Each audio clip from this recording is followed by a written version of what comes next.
Bienvenue sur votre chaîne d'information Sahel Info. Si vous êtes nouveau, n'oubliez surtout pas de vous abonner pour ne plus rien manquer.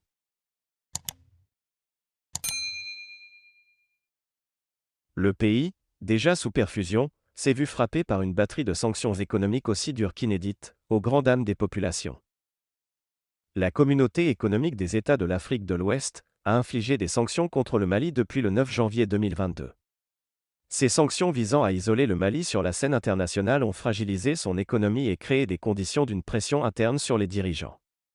Ces sanctions illégales et illégitimes posent un certain nombre de questions sur l'avenir socio-économique du Mali, déjà sous perfusion de l'aide internationale. Pour joindre les deux bouts, nombreux sont les ménages maliens qui comptent sur les transferts de la diaspora et sur les revenus générés par les petites activités informelles. Une économie tributaire des aléas environnementaux liés à son enclavement, l'État dépend de l'aide extérieure apportée par les institutions financières internationales, telles que la Banque mondiale et le Fonds monétaire international et surtout des fonds provenant des produits d'importation. Ces sanctions vont-elles toujours perdurer en dépit de la souffrance du peuple? Les autorités maliennes vont-elles prendre conscience du danger que les populations encourent si la situation restait en l'état? La fermeture des frontières entre le Mali et les autres pays de la CEDEAO a asphyxié l'économie du Mali. En théorie, les denrées de première nécessité comme le lait, le sucre, l'huile, la farine et les médicaments ne sont pas touchés par ces mesures. Pourtant, dans les marchés de Bamako, les sanctions de la CEDEAO se font ressentir sur les produits suscités. Les marchés subissent un contre-coup, notamment la hausse de prix des produits de première nécessité liée à l'effet psychologique des sanctions. En effet, fermer les frontières d'un pays exsangue, enclavé et si dépendant de l'aide extérieure pénalisera l'ensemble de la population. En coupant les circuits physiques et financiers, l'argent, le sang de l'économie, pourrait finir par manquer. Plus d'une entreprise malienne sur 10 a mis la clé sous la porte. Cette crise économique s'est doublée d'une crise alimentaire.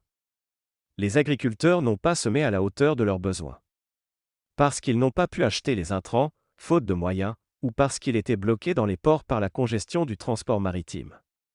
Le Mali important 70% de ses besoins alimentaires, ces sanctions risquent de lui poser un réel problème d'approvisionnement, malgré que les produits de première nécessité soient exclus du régime des sanctions. Même les produits extractifs comme l'or et de grande production comme le coton connaissent aujourd'hui des difficultés. Quant aux produits visés par l'embargo, comme le matériel informatique ou les matériaux de construction, le risque de pénurie se fait sentir. L'approvisionnement en ciment est difficile, tout comme les autres matériaux de construction. La demande étant plus forte que l'offre, il y aura forcément pénurie. En somme, déjà affectés par la crise sanitaire et sécuritaire, les recettes douanières devraient également se tarir avec les sanctions de la CEDEAO. Les recettes vont énormément baisser et les ressources disponibles dans le pays risquent ne pas suffisantes. Si vous ajoutez à cela l'interdiction de lever des fonds sur le marché international, les conséquences sont incommensurables.